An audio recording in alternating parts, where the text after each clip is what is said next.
The blue light from multiple monitors cast a harsh glow across Brian Cordova's office as the clock struck midnight. His coffee, the third of the evening, sat untouched beside his keyboard. Most CEOs would have delegated this level of security analysis, but Brian built Sentinel cybersecurity solutions from the ground up by staying hands-on. An anomaly in the Durham development's logs caught his attention like a misplaced pixel in a perfect image. His eyes narrowed as he leaned forward, his fingers dancing across the keyboard while he dug deeper into the data. Early morning logins from the Caymans appeared as he pulled up the IP trace. The credentials belonged to Robbie Durham, his supposed best friend since college. Initially, Brian almost dismissed it. Robbie was known for frequent business trips and odd working hours, but something about the pattern set off warning bells in Brian's mind. The sound of footsteps in the otherwise empty office made him look up. Antoine Monroe, his head of security and former NSA analyst, stood in the doorway with a tablet in hand. His carefully neutral expression meant trouble was coming. "Sir, we have completed the sweep of Mrs. Cordova's devices you requested," Antoine said in a measured tone. "You might want to take a look at this." Brian gestured to the chair across from his desk and replied, "Show me." Antoine pulled up a series of maps and timestamps on his tablet. "We've identified a pattern in Mrs. Cordova's movements. Every Wednesday and Sunday, her phone connects to a Wi-Fi network named Durham Guest House." He slid the tablet across the desk. "The address isn't Robbie's main residence." Brian's jaw tightened as he studied the location. The Archer, one of downtown's most exclusive apartment complexes. "How long?" he asked. 6 months, we can confirm," Antoine replied. "But there's more.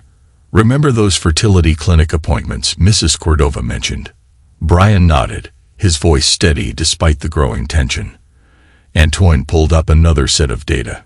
Her phone never once connected to the clinic's network, but on those exact dates and times. He let the sentence hang and showed Brian another map, pinning the same luxury apartment building. Brian leaned back, his expression hardening. "Pull everything you can on that apartment. Property records, utilities, surveillance footage. I want to know who owns it, and who's been there." "We're already on it," Antoine confirmed. "We've also noticed interesting patterns in the Durham development's network traffic. Their financial servers were receiving encrypted data bursts during those same windows. Expand the surveillance net," Brian ordered, turning back to his monitors. "Full spectrum digital and physical. I want eyes and ears on both of them."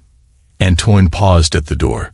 "Sir, if this goes where I think it's going, it could get messy. Durham Developments is our biggest client." Brian's reflection in the dark monitor showed no emotion. "Then we better have ironclad evidence." He pulled up another window and added, "And Antoine, keep this between us for now." "Understood." Antoine nodded as he left, closing the door silently behind him. Alone again, Brian pulled up his personal files. Photos from better days filled the screen. His wedding day, family gatherings, and fishing trips with Robbie. His cursor hovered over a recent image. Carissa at his parents' anniversary dinner, sitting suspiciously close to Robbie, both laughing at a private joke. He opened his secure messaging system and typed a brief message to Nadia Moyer, a forensic accountant he'd worked with before. "Need a discrete analysis. Sending files now. Priority. Alpha." The pieces were starting to form a pattern, and Brian Cordova had built his career on recognizing patterns. As he began compiling the data, a plan took shape in his mind. They thought they were being clever, but they forgot one crucial detail in the digital age. Every action leaves a trace. Brian's next week brought a flood of revelations, each more damning than the last. He sat in his private conference room surrounded by digital and paper trails that painted an increasingly disturbing picture. Nadia Moyer's preliminary report lay open on his tablet.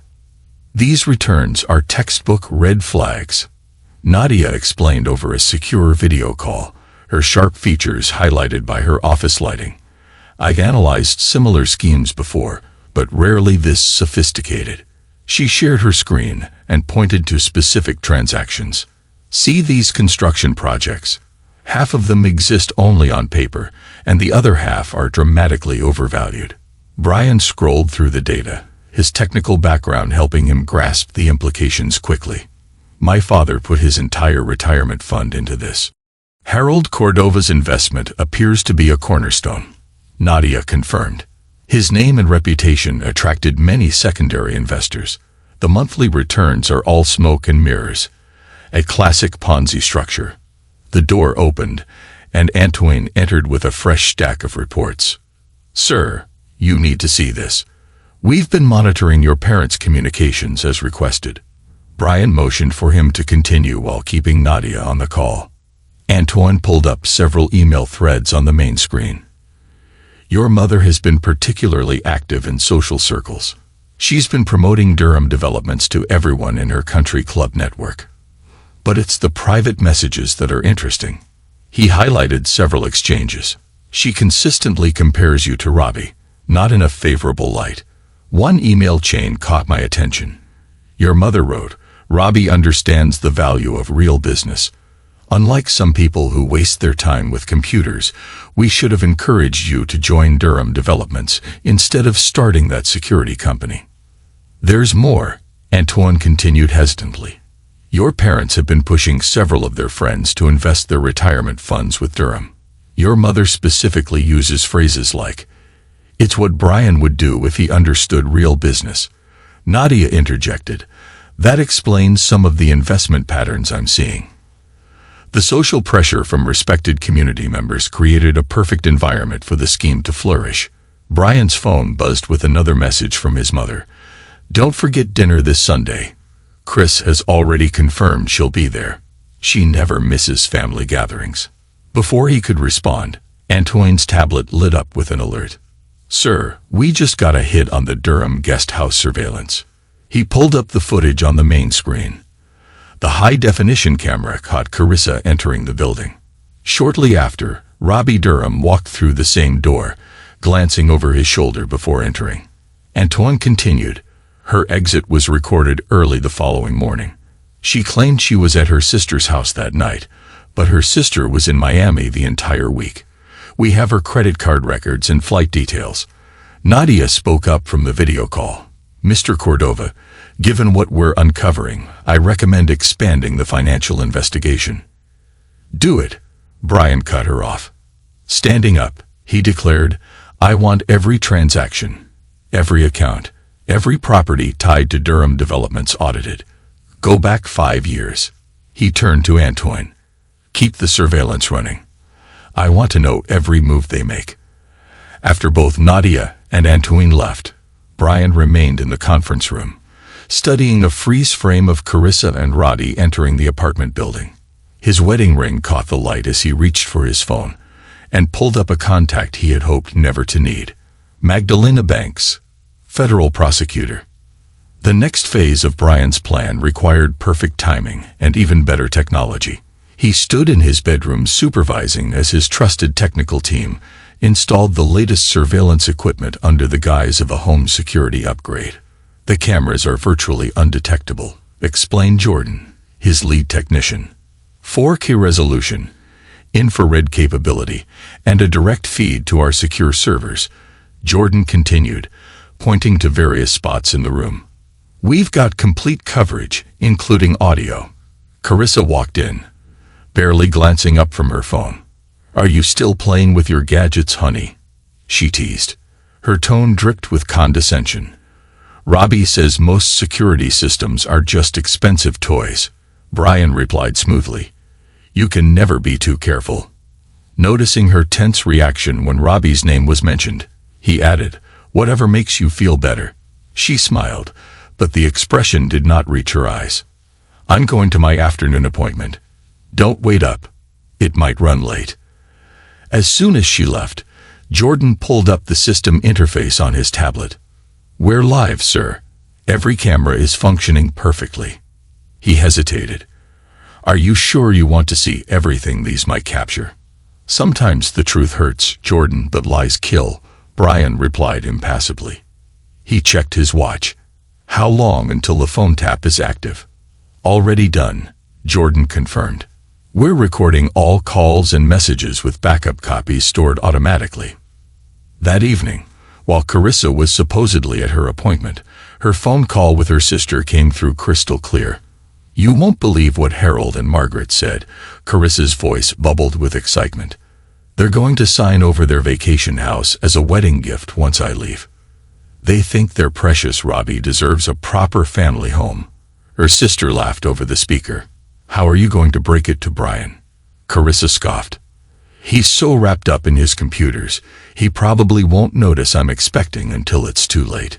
Brian listened to the entire conversation, his face a mask of controlled anger. The next day, he set the final trap. I got a late meeting tomorrow night, he mentioned casually over breakfast.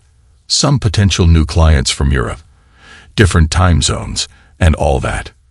Carissa barely managed a smile behind her coffee cup. Don't worry about me.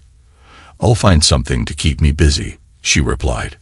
The cameras captured everything that night. Carissa's phone call to Robbie revealing they were meeting at the guest house while they thought Brian was away. Every incriminating word was recorded. It was the following evening when Brian confronted her with initial evidence that the trap had snapped shut. He laid out surveillance stills on the kitchen counter. Care to explain these photos? You and Robbie seem very friendly at his guest house. Instead of denying it, Carissa's facade cracked. Years of pretense have fallen away. She snapped. You want the truth? Fine. Robbie gave me everything you couldn't. A future, actual warmth instead of cold logic and computer screens. And my parents. Brian's voice remained steady even as hidden cameras recorded every word. They love him more than they ever loved you. She laughed harshly. Why do you think they pushed everyone to invest with him? They're hosting our engagement party next week. Don't bother calling them. They've already chosen sides. What Carissa failed to notice was the small device on their bedside table, a smart home hub streaming her entire confession to multiple secure servers and to one recipient. Magdalena Banks, Robbie's wife, and a federal prosecutor specializing in financial crimes. The trap was complete, but it was only the beginning. As Brian watched Carissa storm out of the house, he knew the real battle was just starting. He pulled out his phone and sent a single text to Antoine. Initiate Protocol Judas. The pieces were in place. Now the game would begin. The FBI's white-collar crime division occupied the 12th floor of a nondescript federal building. Brian Cordova sat in a secure conference room, the morning sun casting long shadows across the polished table. Across from him, Magdalena Banks adjusted her position, her 7-month pregnancy visible beneath her expertly tailored Navy suit. Agent Erica Donovan, head of financial crimes, completed their trio as her sharp eyes scanned the documents spread before them. Your surveillance data confirm what I suspected for months, Magdalena said, spreading additional files across the table. Her voice carried the precise tone of a seasoned prosecutor. Durham Developments isn't just running a simple fraud, it's the front for something much bigger. Brian nodded and pulled out his laptop. 3 years ago, Robbie convinced my father to invest his entire pension. Dad then leveraged his position as a retired judge to bring in his country club friends. He pulled up a spreadsheet. The total exposure is approximately $50 million in retirement funds. Agent Donovan leaned forward grimly. Those recordings you provided, they're exactly what we needed, but we've uncovered something that makes this case a top priority. She slid a classified folder across the table. Your friend Robbie has connections we didn't expect. Magdalena picked up the thread. Last month, I found documents linking Durham Developments to shell companies in Dubai. The timing is crucial. Robbie is planning to flee with the money after the engagement party. He already has a private jet on standby. Of course he does, Brian said sharply. He always had a flair for the dramatic.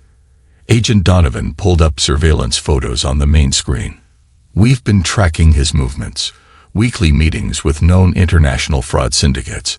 Your company's security systems even caught what our standard surveillance missed. The irony isn't lost on me, Brian remarked. He's been using my own security infrastructure to conduct his illegal operations. Magdalena shifted uncomfortably, one hand resting on her belly. There's something else you need to know, Brian. The pregnancy. She paused. Robbie's been telling everyone he's the father, but I found medical records suggesting otherwise. Classic misdirection. Agent Donovan interjected. Keep everyone focused on the financial crime while the personal drama distracts them. Brian's expression remained neutral, but his eyes hardened. What's our next move? He asked. We need more evidence. The offshore accounts, the fake construction projects. Your surveillance gave us probable cause, but we need a concrete money trail. I can help with that, Brian said as he opened another file on his laptop. My team has been tracking every digital footprint. What we found isn't just about the money. They are using construction projects to launder funds from multiple sources. Magdalena leaned forward, her prosecutorial instincts kicking in. This is exactly what we need, but we must move carefully. If Robbie suspects we're onto him, he won't, Brian replied. He's too convinced of his own brilliance. That's always been his weakness. Agent Donovan nodded approvingly. We'll need to coordinate our moves carefully. Your parents' involvement complicates things. My parents made their choice, Brian said icily. They chose their side when they decided to back him over their own son. Magdalena added, pulling out a final document. The engagement party isn't just a celebration. It's a gathering of every major player in their scheme. One location, all targets together. Perfect timing. Agent Donovan smiled grimly. We'll need someone on the inside. Someone they won't suspect. Brian's laptop pinged with an incoming message. He read it quickly, his expression darkening. That won't be a problem. My mother just sent an invitation. Apparently, they want me there to handle things gracefully. Can you maintain cover? Agent Donovan asked directly. Personal involvement can complicate operations. Brian's laugh held no humor. Agent Donovan, I've been undercover ever since I first spotted those login anomalies. They have no idea who they're dealing with. Magdalena touched her belly again, her expression hardening. Just remember, when this all goes down, Robbie is going to learn what it means to betray the wrong people. Agreed, Brian said as he stood and gathered his materials. But first, we need to let them think they're winning. The more confident they get, the more mistakes they'll make. Agent Donovan concluded, we'll set up secure communications channels. Everything goes through this office only. As the meeting ended, Magdalena caught Brian's arm and said quietly, Thank you for being the one who finally caught him. Sometimes the best revenge is letting people destroy themselves, Brian replied simply, his mind already moving to the next phase of their plan. Jordan Acevedo's workspace in Sentinel Cybersecurity's secure basement lab resembled a digital war room. Multiple screens displayed data streams, financial records, and surveillance feeds. The young security analyst's fingers flew across his keyboard as Brian entered. Sir, you need to see this, Jordan said without looking up. Remember those encrypted emails we intercepted? I finally cracked them. Jordan pulled up a series of documents on the main screen. Durham Developments isn't just running a Ponzi scheme. They're laundering money for an international real estate fraud ring. Brian leaned closer to study the complex web of transactions and said, Show me. See these legitimate construction projects. Jordan explained, highlighting several developments. They're real, but they're just cover. The company has been inflating costs, faking invoices, and using the projects to clean millions in ill-gotten funds. He hesitated before adding, and my father's role. His reputation as a retired judge gave the entire operation legitimacy. Look at these documents, Jordan said, showing property deals with my father's signature on dozens of records. He had to know what he was signing. There's more, he said, switching screens.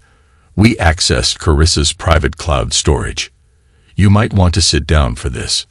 The screen filled with documents, private school applications, trust fund setups, property transfers, all listing Robbie Durham as the father with substantial contributions from Harold and Margaret Cordova.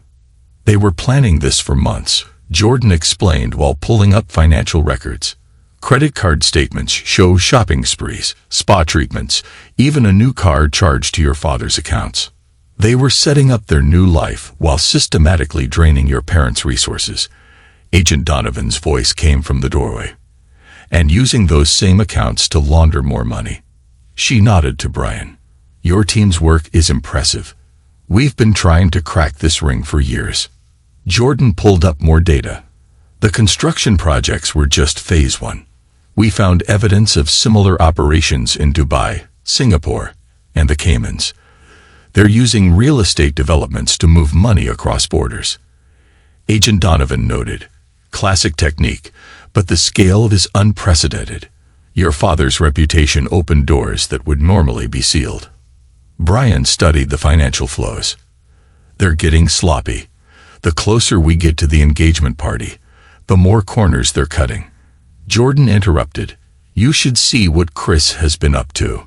He played a recent surveillance clip from their home system. On screen, Chris spoke on her phone. Everything's ready. Once the engagements are announced, we'll transfer the remaining funds. Brian's parents were so eager to help their new son-in-law. They'd already signed the papers. Timestamp. Brian asked. Yesterday afternoon, right after she met your mother at the country club. Agent Donovan noted, her tablet in hand. This ties directly to the international accounts we've been monitoring. The timing matches perfectly. Jordan hesitated. There's one more thing about the pregnancy. Brian held up a hand. Save it. Focus on the money trail. Personal drama is exactly what they want us distracted by. Smart. Agent Donovan approved. Keep emotions out of it. That's why they never saw you coming, Brian added coolly.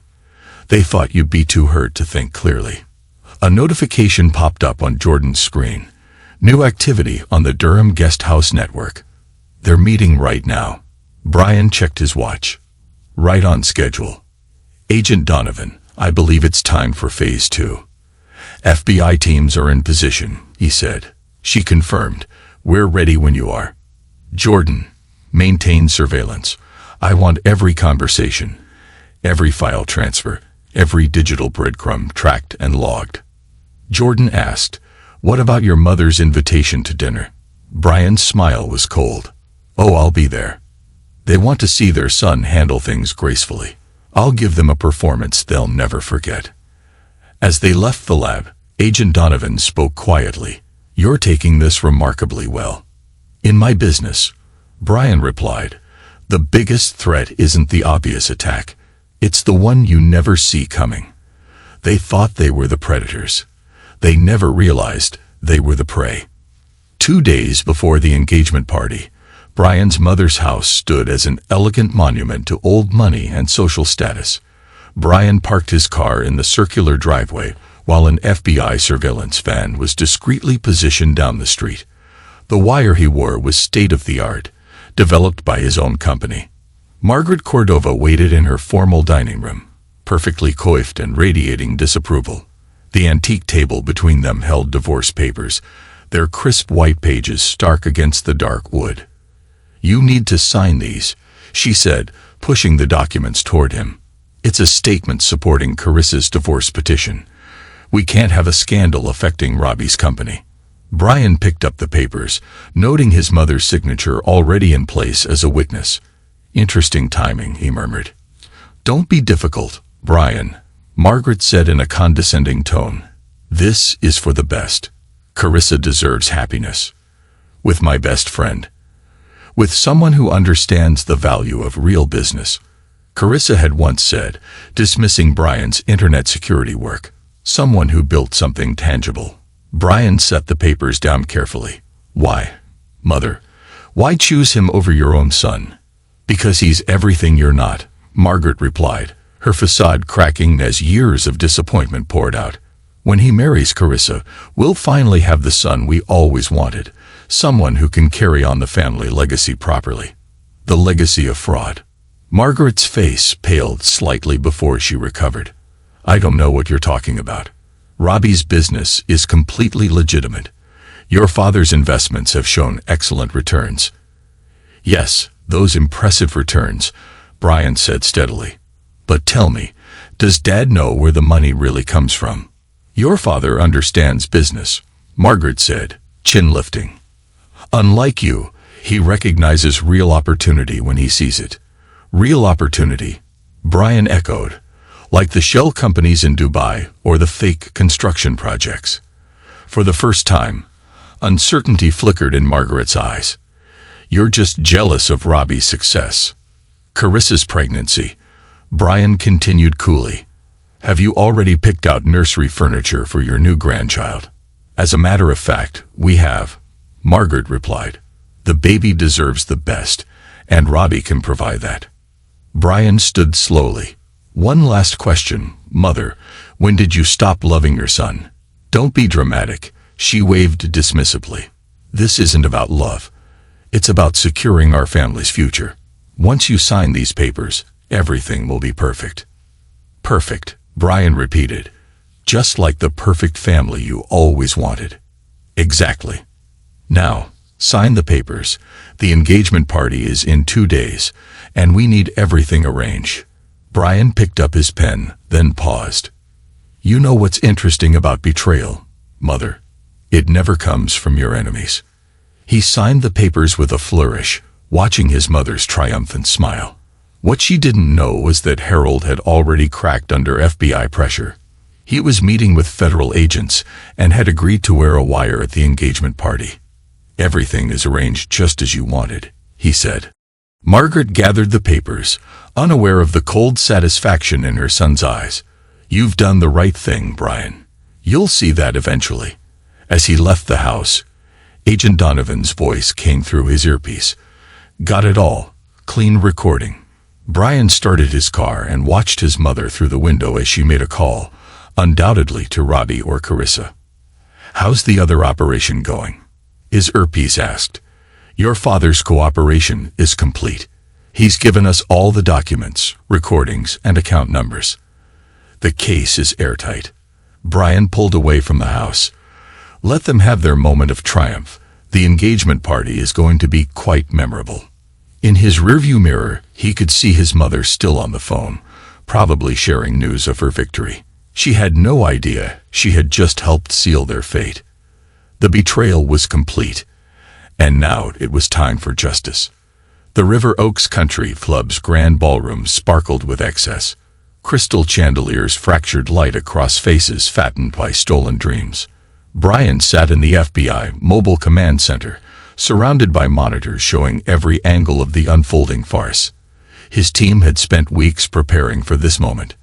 Cameras and microphones had been planted throughout the venue with precision that would impress any intelligence agency. Carissa floated through the crowd in a designer dress that cost more than most people's monthly salary. Her baby bump was prominently displayed, a calculated prop in her performance. Beside her, Robbie Durham worked the room with the practiced charm of a seasoned con artist, his hand possessively placed on her lower back. All teams were in position when Agent Donovan's voice came through his earpiece. The Dubai office confirms they're ready. Interpol teams are on standby in the Caymans. Jordan reported from another screen. We've identified representatives from 3 different international crime syndicates in attendance. They're here to collect. Brian muttered, not today, while watching his father fidget nervously near the stage. Harold's wire transmitted snippets of damning conversations as he moved through the crowd. Tuan's voice cut in. Sir, we've detected attempts to access the private airfield systems. They're trying to prep the jet early. Let them try. Brian smiled coldly. Our back door in their flight systems is holding. That plane isn't going anywhere. The club's Wi-Fi network lit up as guests arrived, each connection feeding into Sentinel's monitoring systems, a surveillance net Brian himself had designed. Multiple targets were moving into position, and Agent Donovan updated. Margaret Cordova is gathering the country club board members. They seem to be discussing the next phase of investments. Brian watched his mother work the room, her social grace masking the desperation beneath. She had always been good at appearances, but tonight those would be stripped away forever. An FBI text arrived. Mr. Cordova, we're detecting encrypted transmissions to offshore accounts. They're trying to move money out ahead of schedule. Right on time. Brian nodded. Activate Protocol Echo across the globe. Carefully planted algorithms sprang to life. Every transaction attempted by Durham Developments or its shell companies was now being diverted into FBI-controlled honeypot accounts, creating an unbreakable chain of evidence. At one point, Harold Cordova approached the microphone, his hands trembling slightly. Robbie raised his champagne glass, expecting another glowing endorsement from his future father-in-law. Carissa's smug smile grew wider until Brian commanded, "Execute." The operation unfolded with mechanical precision. Every Durham Developments account worldwide froze simultaneously. Emergency alerts flooded the phones of board members and executives. Before Robbie could finish his opening sentence, Harold stepped forward. "I have a confession to make." His voice cracked but held firm as he produced index cards detailing Durham Developments' fraud and everything they had done. Carissa's triumphant expression crumbled. She grabbed Robbie's arm and whispered urgently. Brian could read her lips. "They know. We have to go now." But it was too late. The club's main screens flickered to life, displaying damning evidence. Fake construction projects, money transfers, and offshore accounts. Jordan had compiled the presentation himself, ensuring maximum impact.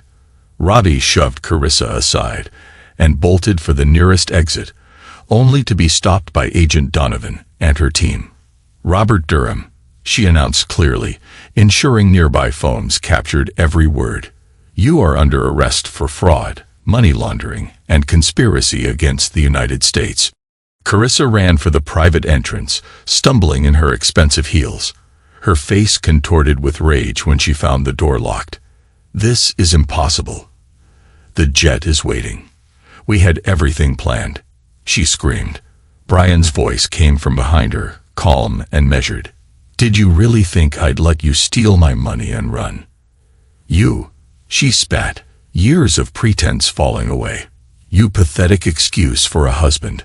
We had it all figured out. Your parents always knew who the better man was."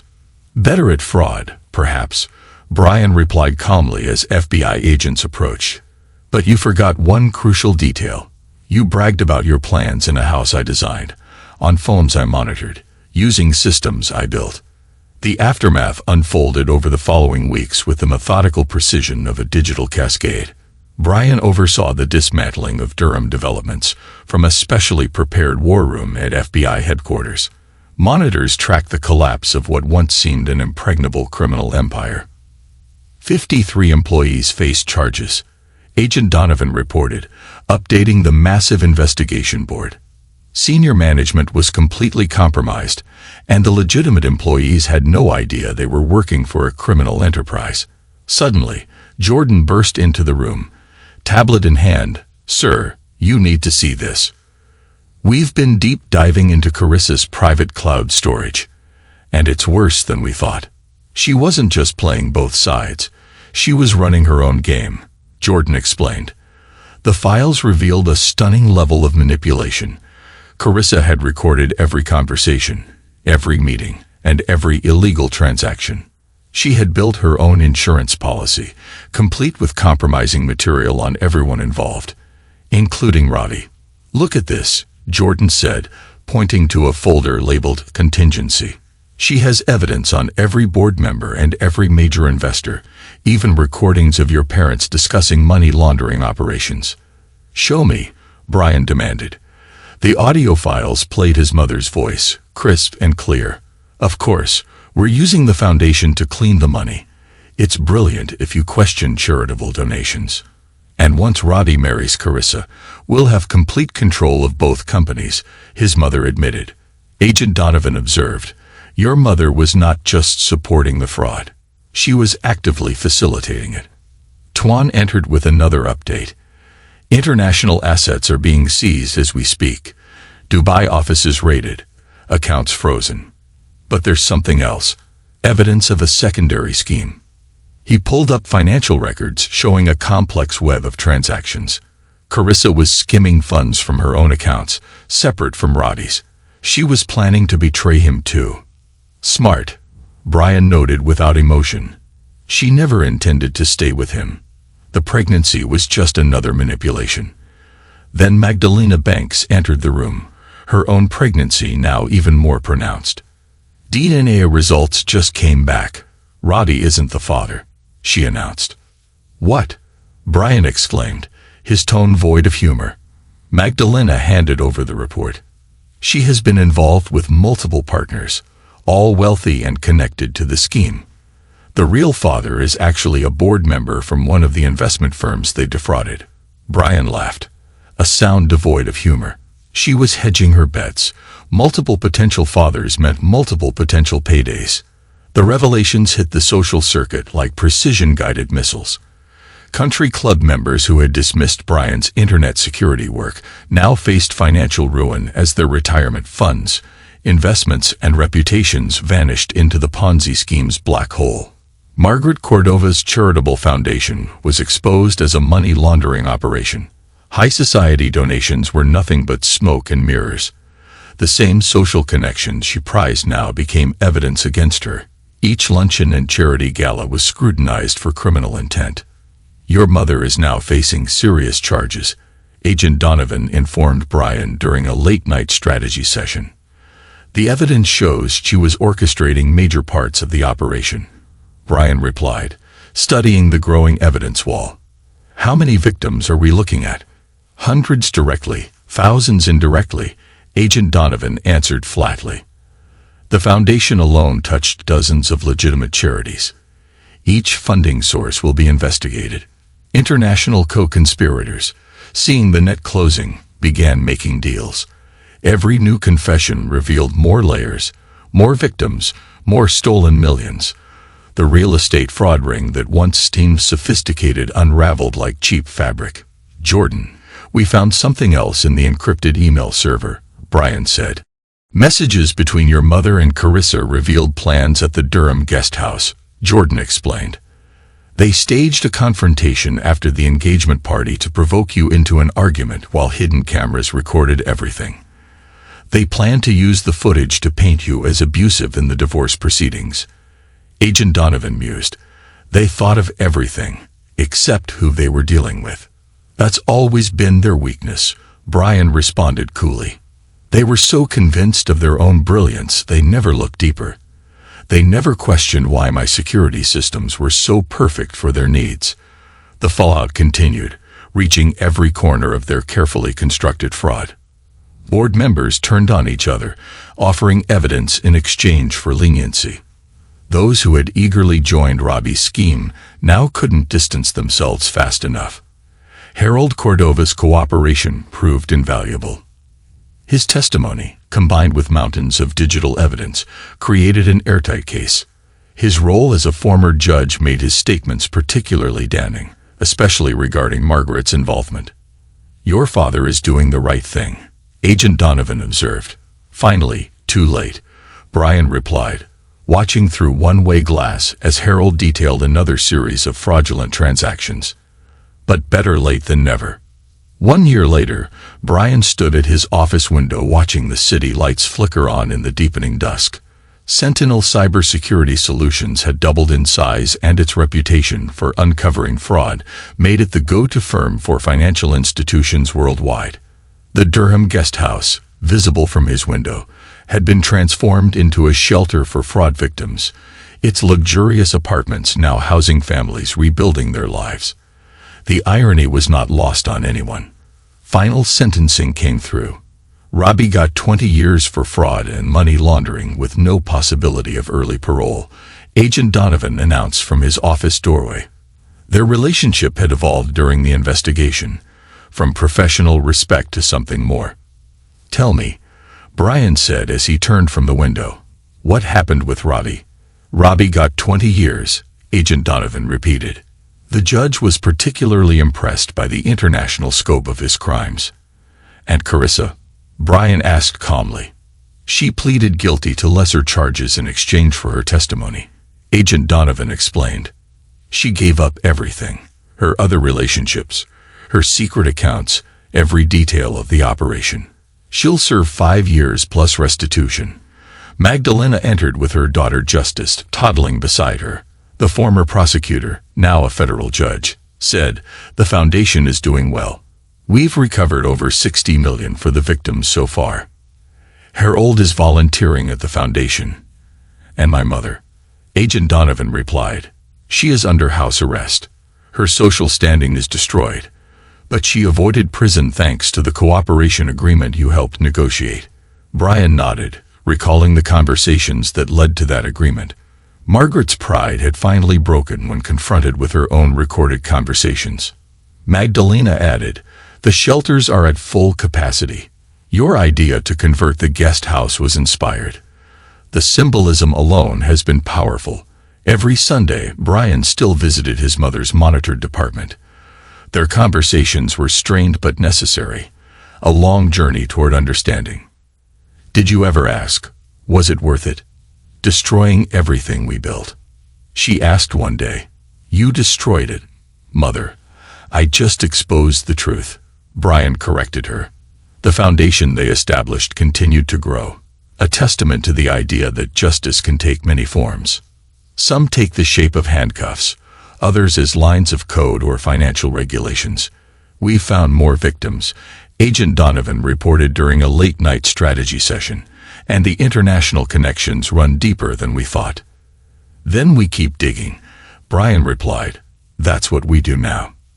The truth that Robbie and Carissa never grasped was simple.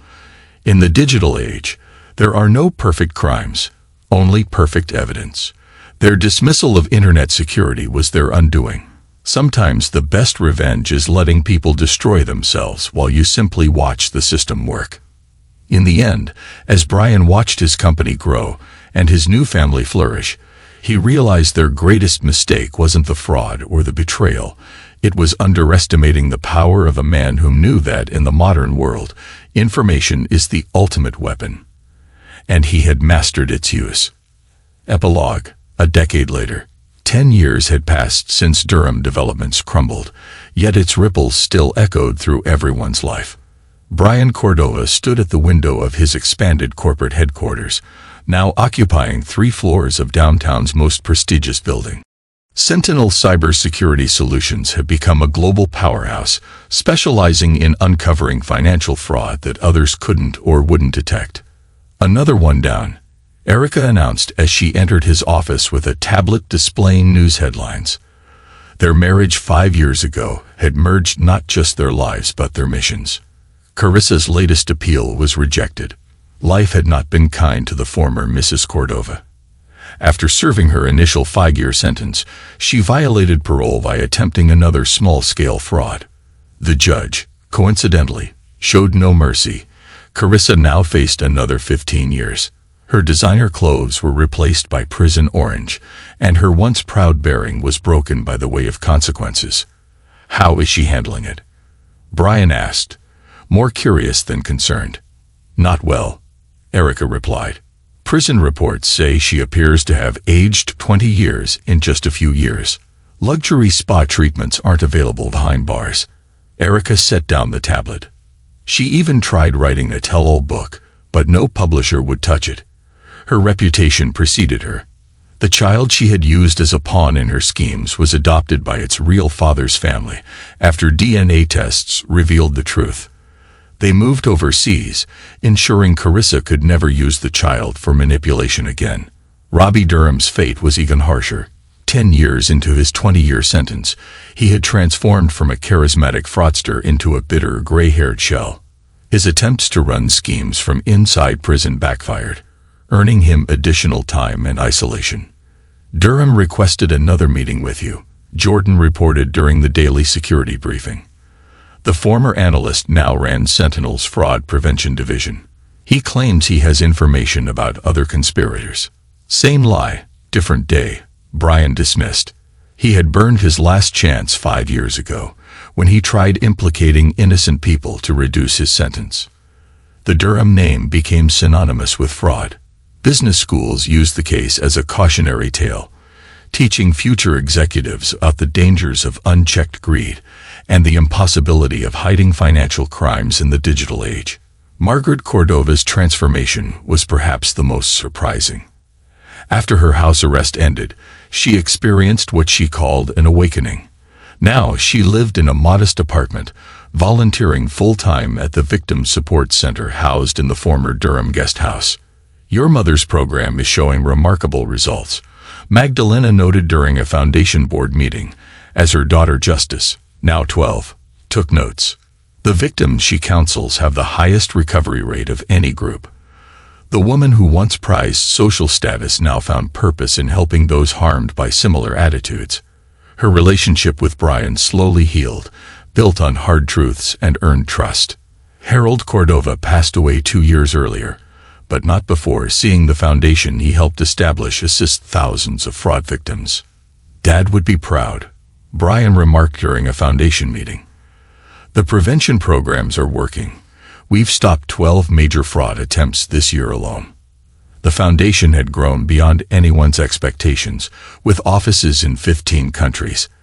They recovered over $500 million for victims, but more importantly, they changed the way the financial industry approached security. Tuan Monroe, still heading security at Sentinel, developed cutting-edge fraud detection algorithms that became industry standard. Your father's testimony helped us understand how these schemes exploit trust, he explained during a training session. Now we can spot the patterns before they grow. The public-private partnership between Sentinel and the FBI's Financial Crimes Division became a model of collaboration. Remember when they called it Internet security nonsense? Erica smiled during a joint task force briefing. Now every major financial institution uses our systems. Magdalena's judicial career soared. Her experience with the Durham case made her the foremost authority on financial crime sentencing. Her reforms were adopted nationwide, creating a more effective framework for prosecuting white-collar criminals. At a family dinner, Justice asked about the case again. Magdalena mentioned, "I'm writing a paper on it for my law class." "What did you tell her?" Brian asked his goddaughter. "That sometimes the worst criminals are those in suits carrying briefcases," she replied with wisdom beyond her years. "And that Uncle Brian taught us how to catch them." The Durham Guest House had become a symbol of transformation. The luxury apartments that once hosted illicit meetings now housed a comprehensive support center for fraud victims. Its transformation mirrored the broader changes in society's approach to financial crime. "We had another success story today," Margaret reported during a weekly call with Brian. "A family that lost everything to a scheme similar to Durham's has been rebuilt. They're whole again." The country club crowd that once dismissed Brian was replaced by a new generation of business leaders who valued integrity over appearances. The annual Fraud Prevention Conference, held in the same ballroom where Durham developments fell, now attracted global leaders in finance and technology. Carissa's former sister, who once enabled her schemes, now worked with the Foundation's outreach program, using her experience to help identify potential victims before they were ensnared in fraud. After a Foundation event, Erica mentioned, "Someone asked if Carissa has shown any remorse." "Has she?" Brian replied coolly. "Only in fleeting moments.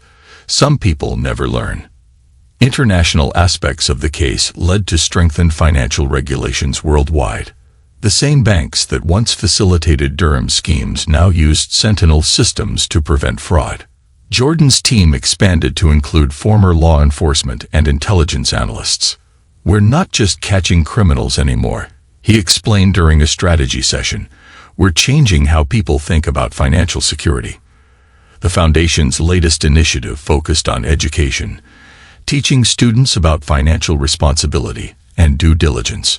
They even named a program in honor of the case, a Herald Court for Financial Integrity, ensuring Brian's redemption story would continue to inspire others. As Brian watched another sunset from his office window, he reflected on the decade of change. The skyline had evolved, but one lesson remained. In the digital age, truth eventually surfaces, and karma arrives wearing handcuffs and carrying audit reports. Ready to head home? Erica asked, as their adopted children waited. Almost, Brian replied, checking one last alert on his system. Another potential scheme identified. Should we wait until morning? Erica asked. What would your father say? That justice doesn't take vacations, Brian smiled, already typing commands to initiate surveillance. But it does work better after a good night's sleep. As they left the office, Justice's question from years ago echoed in Brian's mind. Uncle Brian, why do people do bad things? He answered quietly, watching the sun set over the city. Because they think they won't get caught. But they're wrong. They always do. In that moment, Brian knew every betrayal, every lie, every manipulation had led to this purpose greater than revenge, a mission beyond justice. Somewhere in a federal prison cell, Carissa and Roddy had plenty of time to reflect. Their dismissal of modern security had been their undoing. In a world where truth flows like digital rivers and justice peaks in ones and zeros, the bad guys always lose.